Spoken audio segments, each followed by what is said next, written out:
नमस्कार। आइए आज हम लोग मुंशी प्रेमचंद की एक मशहूर कहानी शांति सुनते हैं। स्वर्गीय देवनाथ मेरे अभिन्न मित्रों में थे। आज भी जब उनकी याद आ जाती है तो वह रंगरेलियां आंखों में फिर जाती हैं और कहीं एकांत में जाकर जरा देर रो लेता हूं। हमारे और उनके बीच में 200-250 मील का अंतर था। मैं लखनऊ में था, वह दिल्ली में। लेकिन ऐसा शायद ही कोई महीना जाता हो कि हम आपस में न मिल जाते हों। वह स्वच्छंद प्रकृति के, विनोद प्रिय, सहृदय, उदार और मित्रों पर प्राण देने वाले आदमी थे, जिन्होंने अपने और पराये में भी भेद नहीं किया। संसार क्या है और यहां लौकिक व्यवहार का कैसे निर्वाह होता है, यह उस व्यक्ति ने कभी न जाना और न जानने की चेष्टा की। उनके जीवन में ऐसे कई अवसर आए जब उन्हें आगे के लिए होशियार हो जाना चाहिए था। मित्रों ने उनकी निष्कपटता से अनुचित लाभ उठाया और कई बार उन्हें लज्जित भी होना पड़ा, लेकिन उस आदमी ने जीवन से कोई सबक न लेने की कसम खा ली थी। उनके व्यवहार ज्यों के त्यों रहे। जैसे भोलानाथ जिए वैसे ही भोलानाथ मरे। जिस दुनिया में वह रहते थे वह निराली दुनिया थी, जिसमें संदेह, चालाकी और कपट के लिए स्थान न था। सब अपने थे, कोई गैर न था। मैंने बार बार उन्हें सचेत करना चाहा, पर इसका परिणाम आशा के विरुद्ध हुआ। जीवन के स्वप्नों को भंग करता उन्हें हार्दिक वेदना होती थी। मुझे कभी कभी चिंता होती थी कि उन्होंने हाथ बंद न किया तो नतीजा क्या होगा। लेकिन विडंबना थी कि उनकी स्त्री गोपा भी कुछ उसी सांचे में ढली हुई थी। हमारी देवियों में जो एक चातुरी होती है, जो सदैव ऐसे उड़ाऊ पुरुषों की असावधानियों पर ब्रेक का काम करती है, उससे वह वंचित थी। यहां तक कि वस्त्राभूषण में भी उसे विशेष रुचि न थी। अतएव जब मुझे देवनाथ के स्वर्गारोहण का समाचार मिला और मैं भागा हुआ दिल्ली गया तो घर में बर्तन, भांडे और मकान के सिवा और कोई संपत्ति न थी। यूं तो लड़कपन उनके स्वभाव में ही था, लेकिन इस उम्र में प्रायः सभी लोग कुछ बेफिक्र रहते हैं। पहले एक लड़की हुई थी, इसके बाद 2 लड़के हुए। दोनों लड़के तो बचपन में ही दगा दे गए थे। लड़की बच रही थी और यही इस नाटक का सबसे करुण दृश्य था। जिस तरह का इनका जीवन था, उसके देखते इस छोटे से परिवार के लिए 200 रुपये महीने की जरूरत थी। 2-3 साल में लड़की का विवाह भी करना होगा। कैसे क्या होगा, मेरी बुद्धि कुछ काम न करती थी। इस अवसर पर मुझे यह बहुमूल्य अनुभव हुआ कि जो लोग सेवा भाव रखते हैं और जो स्वार्थ सिद्धि को जीवन का लक्ष्य नहीं बनाते, उनके परिवार को आड़ देने वालों की कमी नहीं रहती। यह कोई नियम नहीं है, क्योंकि मैंने ऐसे लोगों को भी देखा है जिन्होंने जीवन में बहुतों के साथ अच्छा सुलूक किए, पर उनके पीछे उनके बाल बच्चों की किसी ने बात तक न पूछी। लेकिन चाहे कुछ हो, देवनाथ के मित्रों ने प्रशंसनीय औदार्य से काम लिया और गोपा के निर्वाह के लिए अस्थाई धन जमा करने का प्रस्ताव किया। 2-1 सज्जन जो रंडवे थे उससे विवाह करने को तैयार थे, किंतु गोपा ने भी उसी स्वाभिमान का परिचय दिया जो हमारी देवियों का जौहर है और इस प्रस्ताव को अस्वीकार कर दिया। मकान बहुत बड़ा था, उसका एक भाग किराए पर उठा दिया गया। इस तरह उसको 50 रुपये माहवार मिलने लगे। वह इतने में ही अपना निर्वाह कर लेगी। जो कुछ खर्च था वह सुन्नी की जात से था। गोपा के लिए तो जीवन में अब कोई अनुराग ही न था। इसके 1 ही महीने बाद मुझे कारोबार के सिलसिले में विदेश जाना पड़ा और वहां अनुमान से कहीं अधिक 2 साल लग गए। गोपा के पत्र बराबर जाते रहते थे, जिससे मालूम होता था वे आराम से हैं, कोई चिंता की बात नहीं है। मुझे पीछे ज्ञात हुआ कि गोपा ने मुझे भी गैर समझा और वास्तविक स्थिति छिपाती रही। विदेश से लौटकर मैं सीधा दिल्ली पहुंचा। द्वार पर पहुंचते ही मुझे रोना आ गया। मृत्यु की प्रतिध्वनि सी छाई हुई थी। जिस कमरे में मित्रों के जमघट रहते थे उसके द्वार बंद थे। मकड़ियों ने चारों ओर जाले तान रखे थे। देवनाथ के साथ वह स्त्री भी लिप्त हो गई थी। पहली नजर में तो मुझे ऐसा भ्रम हुआ कि देवनाथ द्वार पर खड़े मेरी ओर देखकर मुस्कुरा रहे हैं। मैं मिथ्यावादी नहीं हूं और आत्मा की दैहिकता में मुझे संदेह है, लेकिन उस वक्त एक बार मैं चौंक जरूर पड़ा। हृदय में एक कंपन सा उठा, लेकिन दूसरी नजर में प्रतिमा मिट चुकी थी। द्वार खुला, गोपा के सिवा खोलने वाला ही कौन था। मैंने उसे देखकर दिल थाम लिया। उसे मेरे आने की सूचना थी और मेरे स्वागत की प्रतीक्षा में उसने नई साड़ी ली थी और शायद बाल भी गुंथा लिए थे। पर इन 2 वर्षों ने उस पर जो आघात किए थे उन्हें क्या कहती। नारियों के जीवन में यह वह अवस्था है जब रूप लावण्य अपने पूरे विकास पर होता है, जब उसमें अल्हड़पन, चंचलता और अभिमान की जगह आकर्षण, माधुर्य और रसिकता आ जाती है। लेकिन गोपा का यौवन बीत चुका था। उसके मुख पर झुर्रियां और विषाद की रेखाएं अंकित थी, जिन्हें उसकी प्रयत्नशील प्रसन्नता भी न मिटा सकती थी। केशों पर सफेदी दौड़ी चली आती थी और एक एक अंग बूढ़ा हो रहा था। मैंने करुण स्वर में पूछा, क्या तुम बीमार थी गोपा? गोपा ने आंसू पीकर कहा, नहीं तो, मुझे तो कभी सिर दर्द भी नहीं हुआ। तो तुम्हारी यह क्या दशा है? बिल्कुल बूढ़ी हो गई हो। तो अब जवानी लेकर करना ही क्या है? मेरी उम्र भी तो 35 के ऊपर हो गई। 35 की उम्र तो बहुत नहीं होती।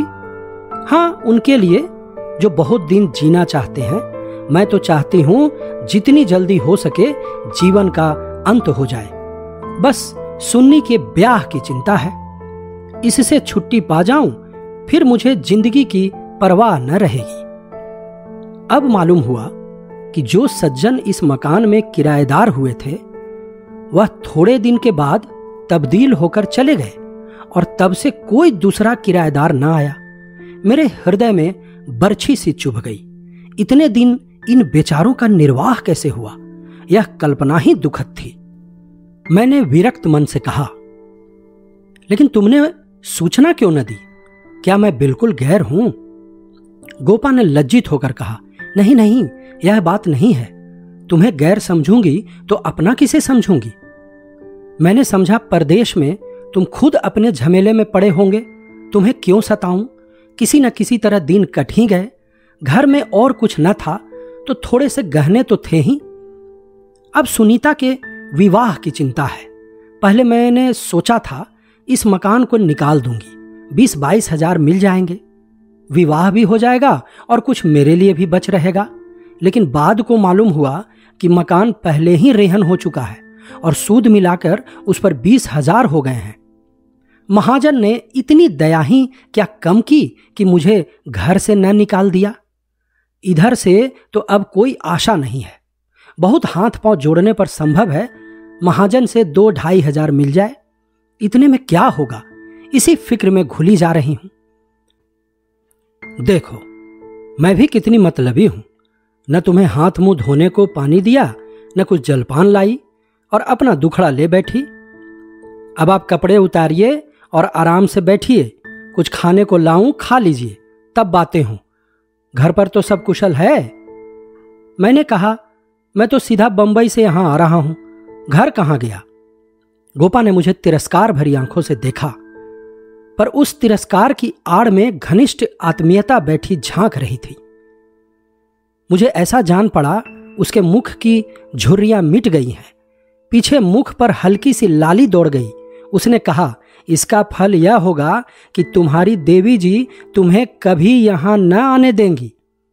मैं किसी का गुलाम नहीं हूं। किसी को अपना गुलाम बनाने के लिए पहले खुद ही उसका गुलाम बनना पड़ता है। शीतकाल की संध्या देखते देखते दीपक जलाने लगी। सुन्नी लालटेन लेकर कमरे में आई। 2 साल पहले की अबोध और कृष्णतनु बालिका रूपवती युवती हो गई थी, जिसकी हर एक चितवन, हर एक बात उसकी गौरवशाली प्रकृति का पता दे रही थी। जिसे मैं गोद में उठाकर प्यार करता था, उसकी तरफ आंखें न उठा सका।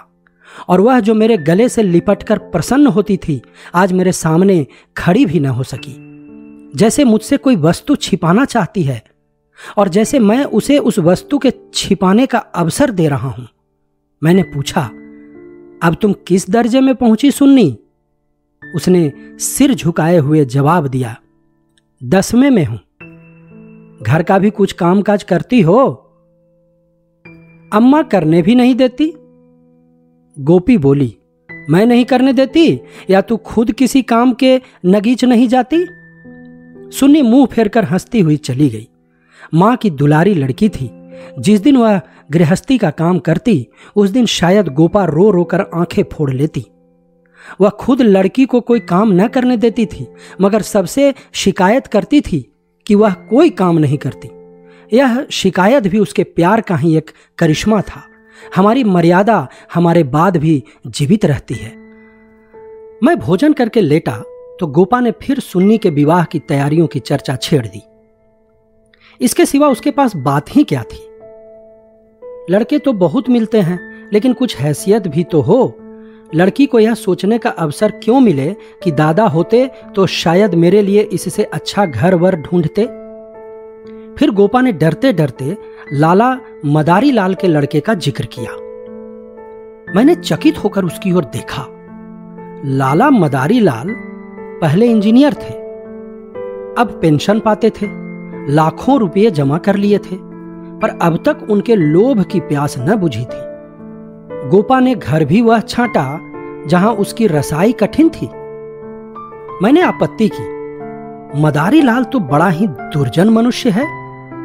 गोपा ने दांतों तले जीभ दबाकर कहा, अरे नहीं भैया, तुमने उन्हें पहचाना न होगा। मेरे ऊपर बड़े दयालु हैं, कभी कभी आकर कुशल समाचार भी पूछ जाते हैं। लड़का ऐसा होनहार है कि मैं तुमसे क्या कहूं। फिर उनके यहां कमी किस बात की है? यह ठीक है कि वह खूब रिश्वत लेते थे, लेकिन यहां धर्मात्मा कौन है? कौन अवसर पाकर जाने देता है? मदारी लाल ने तो यहां तक कह दिया कि वह मुझसे दहेज नहीं चाहते, केवल कन्या चाहते हैं। सुन्नी उनके मन में बैठ गई है। मुझे गोपा की सरलता पर दया आई, लेकिन मैंने सोचा क्यों इसके मन में किसी के प्रति अविश्वास उत्पन्न करूं। संभव है मदारी लाल वह न रहे हों। चित्त की भावनाएं बदलती भी रहती हैं। मैंने अर्ध सहमत होकर कहा, मगर यह तो सोचो उनमें और तुम में कितना अंतर है। तुम शायद अपना सर्वस्व अर्पण करके भी उनका मुंह सीधा न कर पाओगे। लेकिन गोपा के मन में यह बात जम गई थी। सुन्नी को वह ऐसे घर में ब्याहना चाहती है जहां वह रानी बनकर रहे। दूसरे दिन प्रातःकाल मैं मदारी लाल के पास गया और उनसे मेरी जो बातचीत हुई उसने मुझे मुग्ध कर दिया। किसी समय वह लोभी रहे होंगे, इस समय तो मैंने उन्हें बहुत ही सहृदय, उदार और विनयशील पाया। बोले, भाई साहब, मैं देवनाथ जी से परिचित हूं। आदमियों में रत्न थे।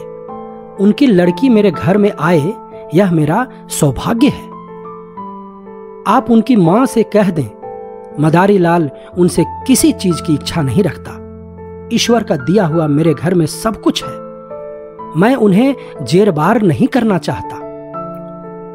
मेरे दिल का बोझ उतर गया। हम सुनी सुनाई बातों से दूसरों के संबंध में कैसी मिथ्या धारणा कर लिया करते हैं। इसका बड़ा शुभ अनुभव हुआ।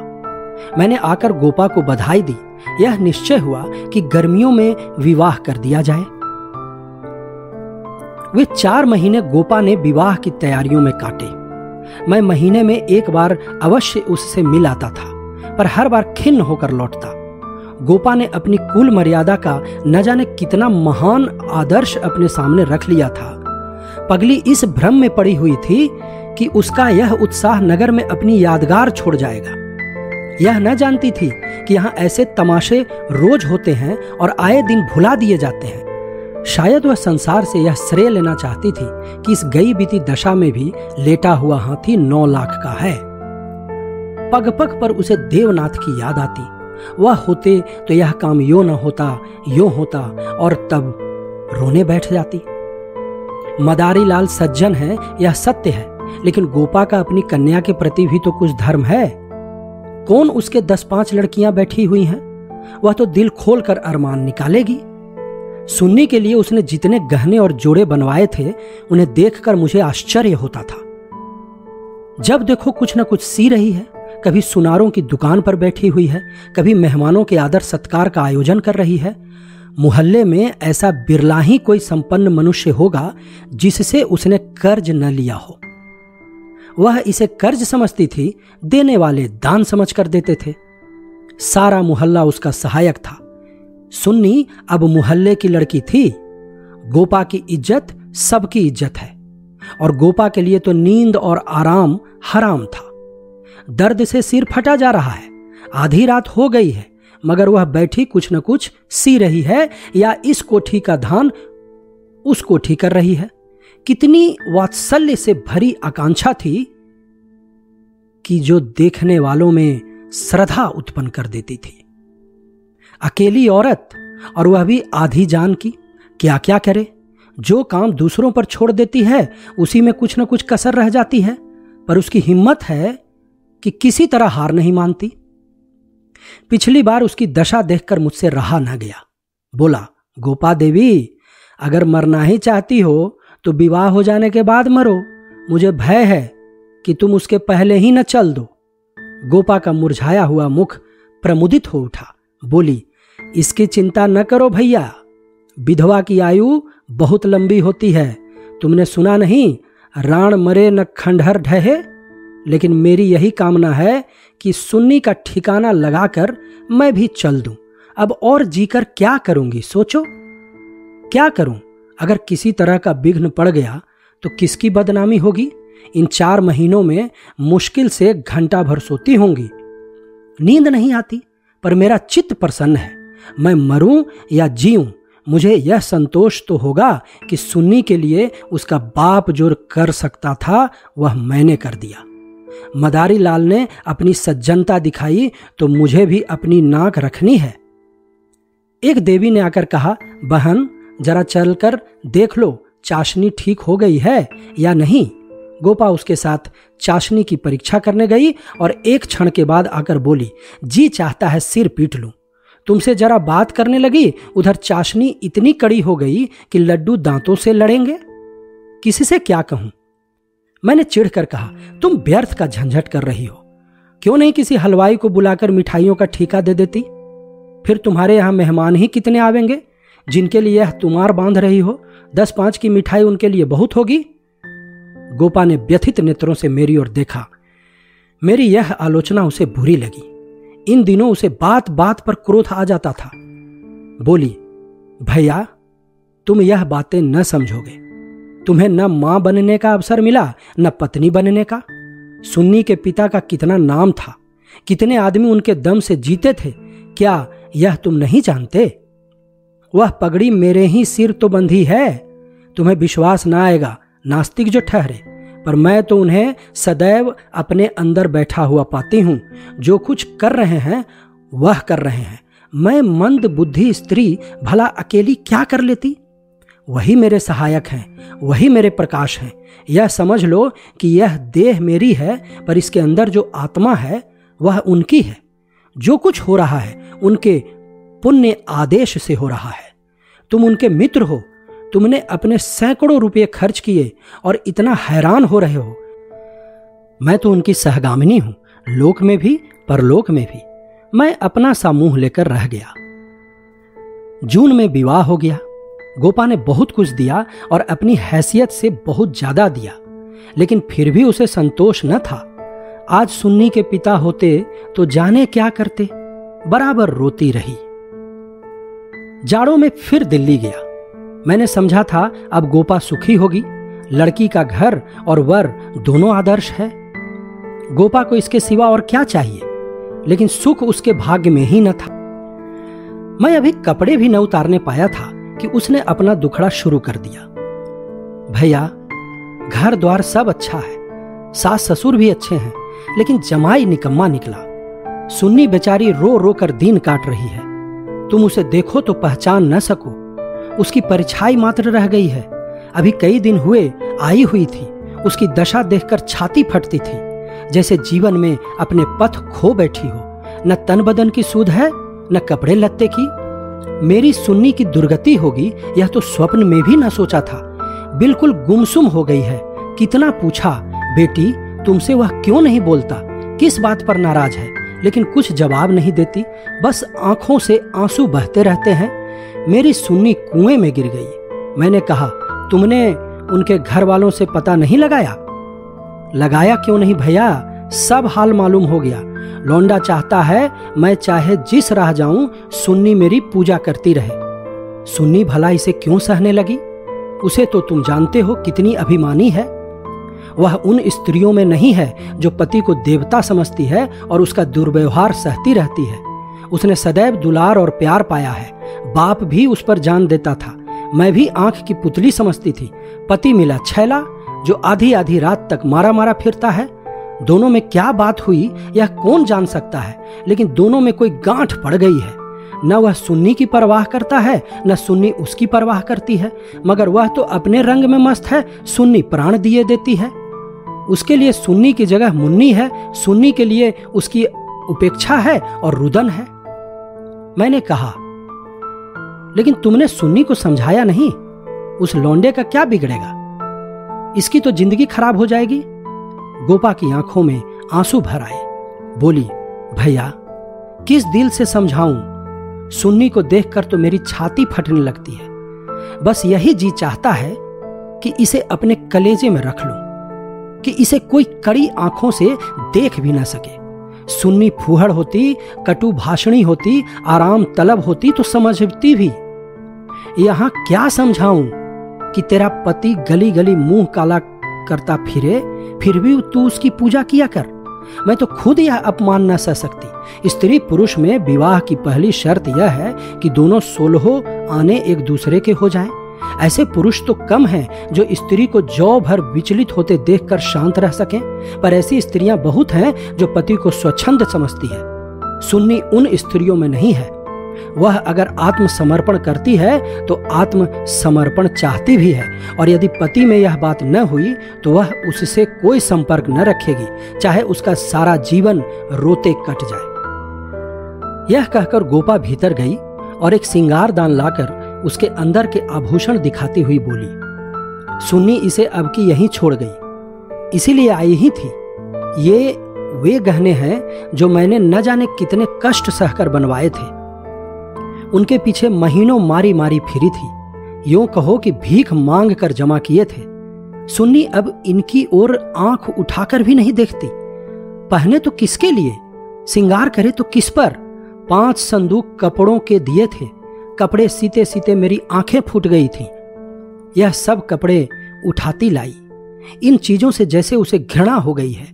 बस कलाई में 2 कांच की चूड़ियां और एक उजली साड़ी, यही उसका सिंगार है। मैंने गोपा को संतावना दी, मैं जाकर जरा केदारनाथ से मिलूंगा, देखूं तो वह किस रंग ढंग का आदमी है। गोपा ने हाथ जोड़कर कहा, नहीं, भूल कर भी न जाना। सुन्नी सुनेगी तो प्राण ही दे देगी। अभिमान की पुतली ही समझो और रस्सी समझ लो, जिसके जल जाने पर भी बल नहीं जाते। जिन पैरों ने उसे ठुकरा दिया है उन्हें वह कभी न सहलाएगी। उसे अपना बनाकर कोई चाहे यूं लौंडी बना ले, लेकिन शासन तो उसने मेरा न सहा, दूसरों का क्या सहेगी। मैंने गोपा से उस वक्त कुछ न कहा, लेकिन अवसर पाते ही लाला मदारी लाल से मिला। मैं रहस्य का पता लगाना चाहता था। संजोग से पिता और पुत्र दोनों एक ही जगह मिल गए। मुझे देखते ही केदार ने इस तरह झुककर मेरे चरण छुए कि मैं उसकी शालीनता पर मुग्ध हो गया। तुरंत भीतर गया और चाय, मुरब्बा और मिठाइयां लाया। इतना सौम्य, इतना सुशील, इतना विनम्र युवक मैंने न देखा था। वह भावना ही न हो सकती थी कि इसके भीतर और बाहर में कोई अंतर हो सकता है। जब तक रहा सिर झुकाए बैठा रहा। उस श्रृंखलता तो उसे छू भी नहीं गई थी। जब केदार टेनिस खेलने चला गया तो मैंने मदारी लाल से कहा, केदार बाबू तो बहुत सच्चरित्र जान पड़ते हैं, फिर स्त्री पुरुष में इतना मनोमालिन्य क्यों हो गया है?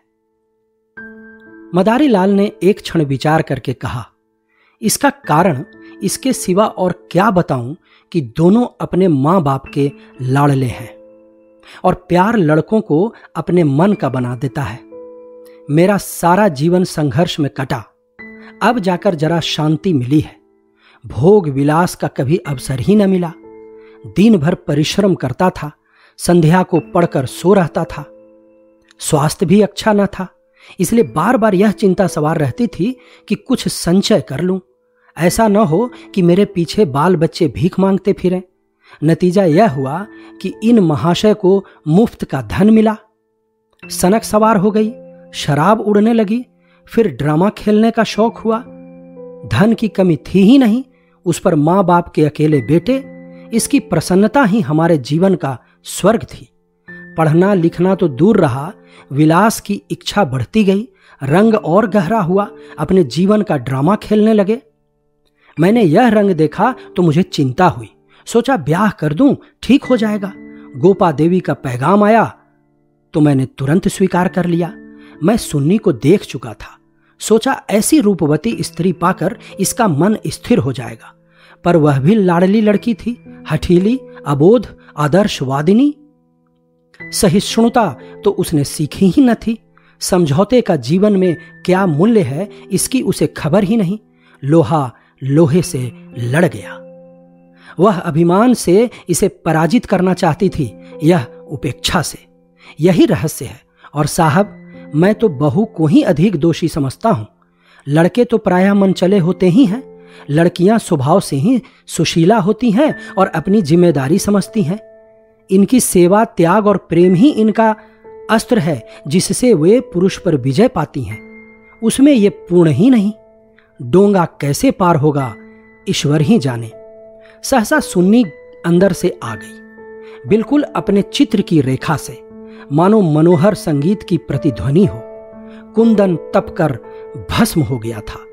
मिटी हुई आशाओं का इससे अच्छा चित्र नहीं हो सकता।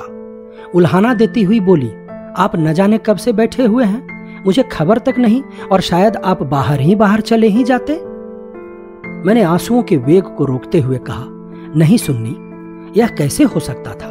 तुम्हारे पास ही आ रहा था कि तुम स्वयं आ गई। मदारी लाल कमरे से बाहर अपनी कार की सफाई कराने लगे। शायद मुझे सुन्नी से बातचीत करने का अवसर देना चाहते थे। सुन्नी ने पूछा, अम्मा तो अच्छी तरह से है? हाँ, अच्छी है। तुमने अपनी यह क्या गत बना रखी है? मैं तो बहुत अच्छी तरह से हूं। यह बात क्या है? तुम लोगों में यह क्या अनबन है? गोपा देवी प्राण दिए डालती है, तुम खुद मरने की तैयारी कर रही हो। कुछ तो विचार से काम लो। सुन्नी के माथे पर बल पड़ गए। आपने नाहक यह विषय छेड़ दिया चाचा जी। मैंने तो यह सोचकर अपने मन को समझा लिया कि मैं अभागिन हूं, बस इसका निवारण मेरे बूते से बाहर है। मैं उस जीवन से मृत्यु को कहीं अच्छा समझती हूं जहां अपनी कदर ना हो। मैं व्रत के बदले में व्रत चाहती हूं। जीवन का कोई दूसरा रूप मेरी समझ में नहीं आता। इस विषय में किसी तरह का समझौता करना मेरे लिए असंभव है। नतीजे की मैं परवाह नहीं करती। लेकिन नहीं चाचा जी, इस विषय में अब कुछ न कहिए, नहीं तो मैं चली जाऊंगी। आखिर सोचो तो, मैं अब सोच चुकी और तय कर चुकी। पशु को मनुष्य बनाना मेरी शक्ति के बाहर है। इसके बाद मेरे लिए अपना मुंह बंद कर लेने के सिवा और क्या रह गया था। मई का महीना था। मैं मंसूरी गया हुआ था कि गोपा का तार पहुंचा। तुरंत आ जाओ, जरूरी काम है। मैं घबरा तो गया, लेकिन इतना निश्चित था कि कोई दुर्घटना नहीं हुई। दूसरे ही दिन दिल्ली जा पहुंचा। गोपा मेरे सामने आकर खड़ी हो गई, निःस्पंद, मुख निष्प्राण, जैसे तपेदिक का रोगी हो। मैंने पूछा, कुशल तो है? मैं तो घबरा उठा। उसने बुझी हुई आंखों से देखा और बोली, सच? अरे सुन्नी तो कुशल है। हाँ, अच्छी तरह है। और केदारनाथ? वह भी अच्छी तरह है। तो फिर माजरा क्या है? तुमने तार दिया और कहती हो कुछ तो नहीं। दिल घबरा रहा था, इससे तुम्हें बुला लिया। सुन्नी को किसी तरह समझा कर यहां लाना है। मैं तो सब कुछ करके हार गई। क्या? इधर कोई नई बात हो गई क्या? नई तो नहीं है, लेकिन एक तरह से नई ही समझो। केदार एक एक्ट्रेस के साथ कहीं भाग गया। 1 सप्ताह से उसका कहीं पता नहीं है। सुन्नी से कह गया है, जब तक तुम रहोगी घर नहीं आऊंगा। सारा घर सुन्नी का शत्रु हो रहा है, लेकिन वह वहां से टलने का नाम नहीं लेती। सुना है केदार अपने बाप के दस्तखत बनाकर कई हजार रुपये बैंक से ले गया है। तुम सुन्नी से मिली थी? हाँ, 3 दिन से बराबर जा रही हूं। वह नहीं आना चाहती तो रहने क्यों नहीं देती? वहां वह घुट घुट कर मर जाएगी। मैं उन्हीं पैरों लाला मदारी लाल के घर चला। हालांकि मैं जानता था कि सुन्नी किसी तरह न आएगी, मगर वहां पहुंचा तो देखा कोहराम मचा हुआ है। मेरा कलेजा धक से रह गया। वहां तो अर्थी सज रही थी, मोहल्ले के सैकड़ों आदमी जमा थे, घर में हाय हाय की क्रंदन ध्वनि आ रही थी। यह सुन्नी का शव था। मदारी लाल मुझे देखते ही मुझसे उन्मत्त की भांति लिपट गए और बोले, भाई साहब मैं तो लुट गया, लड़का भी गया, बहू भी गई, जिंदगी ही गारत हो गई। मालूम हुआ कि जब से केदार गायब हो गया था, सुन्नी और ज्यादा उदास रहने लगी थी। उसने उसी दिन अपनी चूड़ियां तोड़ डाली थी और मांग का सिंदूर पोंछ डाला था। सास ने जब आपत्ति की तो उनको अपशब्द कहे। मदारी लाल ने समझाना चाहा तो उन्हें भी जली कटी सुनाई। ऐसा अनुमान होता था उन्माद हो गया है। लोगों ने उससे बोलना छोड़ दिया था। आज प्रातःकाल यमुना स्नान करने गई। अंधेरा था, सारा घर सो रहा था, किसी को नहीं जगाया। जब दिन चढ़ गया और बहू घर में न मिली तो उसकी तलाश होने लगी। दोपहर को पता चला कि यमुना गई है। लोग उधर भागे, वहां उसकी लाश मिली। पुलिस आई, शव की परीक्षा हुई, अब जाकर शव मिला है। मैं कलेजा थाम कर बैठ गया। हाय, अभी थोड़े दिन पहले जो सुंदरी पालकी पर सवार होकर आई थी, आज वह 4 के कंधे पर जा रही है। मैं अर्थी के साथ हो लिया और वहां से लौटा तो रात के 10 बज गए थे। मेरे पांव कांप रहे थे। मालूम नहीं यह खबर पाकर गोपा की क्या दशा होगी। प्राणांत न हो जाए, मुझे यही भय हो रहा था। सुन्नी उसकी प्राण थी, उसके जीवन का केंद्र थी। उस दुखिया के उद्यान में यही एक पौधा बच रहा था। उसे वह हृदय रक्त से सींच कर पाल रही थी। उसके बसंत का सुनहरा स्वप्न ही उसका जीवन था। उसमें कोपलें निकलेगी, फूल खिलेंगे, फल लगेंगे, चिड़ियां उसकी डालियों पर बैठकर अपने सुहाने राग गावेंगी। किंतु आज निष्ठुर नियति ने उस जीवन सूत्र को उखाड़कर फेंक दिया और अब उसके जीवन का कोई आधार न था। वह बिंदु ही मिट गया था जिस पर जीवन की सारी रेखाएं आकर एकत्र हो जाती थी। दिल को दोनों हाथ से थामे मैंने जंजीर खटखटाई। गोपा एक लालटेन लिए निकली। मैंने गोपा के मुख पर एक नए आनंद की झलक देखी।